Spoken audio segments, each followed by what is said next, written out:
Today we are taking my Tesla Model Y that has Tesla's full self-driving beta software on it, and we're gonna try to run it into a few different objects. First, we got a blow-up person, we got a blow-up dog, and I myself am gonna stand in front of the car and kneel in front of the car to see if it will avoid me or stop for me or run into me. But we're gonna see how the software reacts to objects in the road.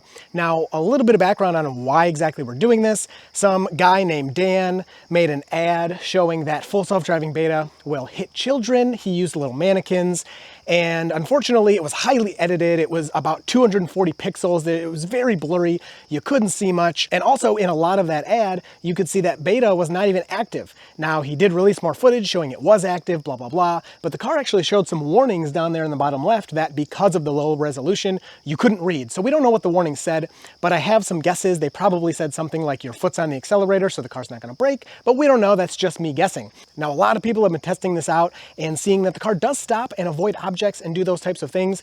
But I'm also seeing some other videos where somebody had another child mannequin and it did hit it. But again, the resolution was really low. They had the warning on the screen. We don't know what the warning said because they actually swiped it away. So it just had a little triangle. You couldn't read the message even if you wanted to, even if it was high resolution. So I don't know what that's about, but whatever. We're gonna do my test today. But good news, you know, those people might be anti-Tesla and you might think I'm biased towards Tesla. Like I'm gonna only show you good results, which is not true. If you've seen my other videos, you know that. The good news is you don't have to rely on me. You don't have to rely on anti-Tesla people. Governments have actually performed tests like this before and showed that the cars are actually remarkably good at stopping for objects, namely people and cyclists in the road, completely avoiding a collision and saving the dummies in those tests. So we have actual government data to show what these cars are capable of from a non-biased source. So let's get out and do these tests and see if the car is gonna stop or go or whatever it's gonna do. All right, so you are not gonna believe this, but I did not hit record on the exterior camera, which is how I was recording my voice. So anyway, we're doing some tests here. And the first one, this is kind of like simulating somebody walking into the road in front of the car. The car puts the alarm on, stops, and then slowly goes around the person. So pretty good reaction on the first test. Next up, this test is just basically somebody standing in the road, static, they're not moving. And again, the car does pretty well here. It slowly approaches them and then decides to go around. A little bit awkward, but it tracks nicely and goes around pretty appropriately. All right, so on this test, rather than the person walking out and just stopping, we're gonna walk into the road and then keep moving. I don't wanna allow the car to go around the guy. So the car does stop and wait as we stop in the middle of the road. And then moving to the other side of the road, I wanna wait for the car to proceed from here, but it does ask the driver to press the accelerator pedal to kind of confirm that it's safe to go. So now, once my wife just taps the accelerator pedal here, the car will continue to go and we're gonna walk out in front of the car one more time. And there we go. We forgot our stuff on the other side here, so the car stops again. We move to the other side, and it's going to ask the same thing of my wife. Just tap the accelerator, and so it will not go until she confirms that it's safe to do so. All right, so this test is kind of a last minute, like somebody jumps in front of the car, and the car's going pretty quick here, almost 15 miles an hour, and then you get automatic emergency braking, puts on the hazards, and then it actually turns off full self-driving beta, and the human needs to take over from this point. So the car is not going to continue driving. I will add that on this test, it did touch the dummy, but it is a lot better result than if the car didn't apply the brakes at all. All right, so now we're looking at the dog here. We're going to do the same thing. We're just going to have it walk out into the road and stop. And the car does. You can see a dog on the screen. It's highlighted in blue. The car is waiting for it. And then the dog backs up, moves out of the way. And the Tesla does continue very slowly, but very nice job there. All right, so now we're going to have the dog come out a little bit later. We'll let the car ramp up just a little bit more. You can see it's actually cautious here. While the dog's off to the side of the road, you can see the dog is highlighted in blue, which really surprised me. So I had to move back just a little bit here. And then as the car approaches, we will come out kind of last second here. And the car does stop, but then it seems to lose track of the dog, and bam, it does hit it. It goes right through the dog, and we have to set up for that test again.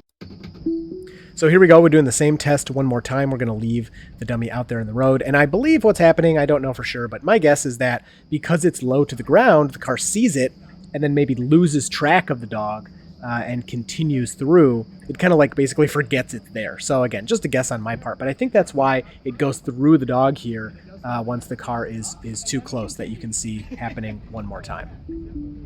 All right, so my turn. You can see here that I am standing in front of the car. The car can obviously see me. It's displaying a human on the screen there.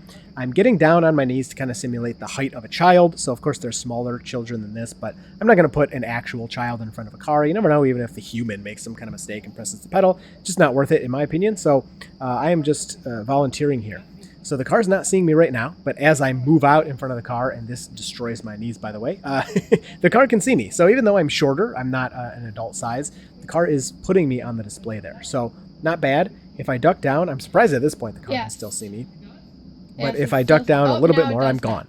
So I just wanted to show that I'm not there at all. The car does not see me. And then when I get back up on my knees, the car can then see me pretty much right away. So it's basically showing it should stop or at least avoid me.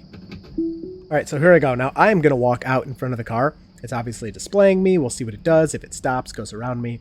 And the car, you can see the person figure turns kind of dark on the screen. That means that object or person is being tracked. So I walk across the road, the car continues. So very nice job there. Now on my knees, again, trying to be short, simulating a child here. And I'm walking out, the car can clearly see me. I am not dark. It's not tracking me at this point, but it does see me and it does want to go around. So it does go around and then it actually turns off autopilot at this point. I don't believe my wife was touching the wheel, but you can see that the traffic aware cruise control where it says max there on the screen in blue, it's still doing speed control, but not auto steer. And again, it's asking my wife to take over, to press the accelerator so that she can confirm it's safe to go. Now, on this example, there's actually a little mistake. My wife thought beta was on, but it's just traffic aware cruise control, and I wanted her to press the accelerator. So at this point, she's pushing the accelerator, and even though she's pushing the accelerator, the car emergency stops for the dummy in that instance. So now here is a static dog test. I was thinking that maybe if the dog's not moving, it's harder for the car to detect. Maybe it would lose track like we saw earlier, but it actually does pretty well in this test. It folds the mirrors for whatever reason, thinking that'll help it get around the dog. But the dog is tracked there the whole time. It's in blue, and it did really good on this test.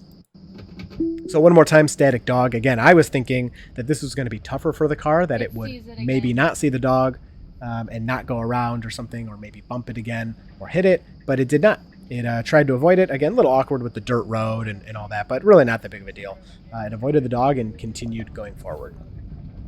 All right, so a couple days before the recordings you just saw, my wife and I had actually tried this already, and we had some other mistakes. I hate to throw her under the bus there, but she thought she was turning on beta, but a lot of times she wasn't. She doesn't really use beta ever, so she wasn't sure. But for myself too, I noticed while I was editing that when I was using the dog and the mannequin, I kind of had them like floating in the air, which is definitely not representative of what would actually happen. So my technique was a lot better in the clips you just saw. So that's why we redid the test. But on this set of tests, I did have the exterior camera set up. So I wanted to share some of these because I really like the angle from these. So check out these clips that we did before. So I hope you enjoy these clips and all of these tests. If you have suggestions for other tests you'd like to see, please comment those down below. I'd love to try them out. If you enjoyed this one, hit like, get subscribed, and you will see me in the next video.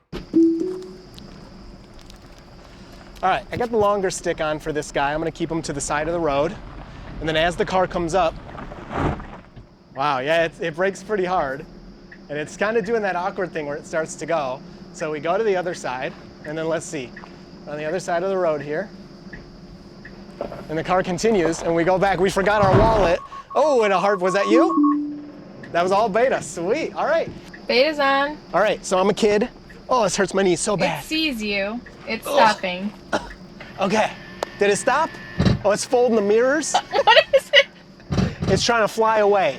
All right, we're going for a fast, kind of full-on dummy test here. Oh, look how fast. Here he comes.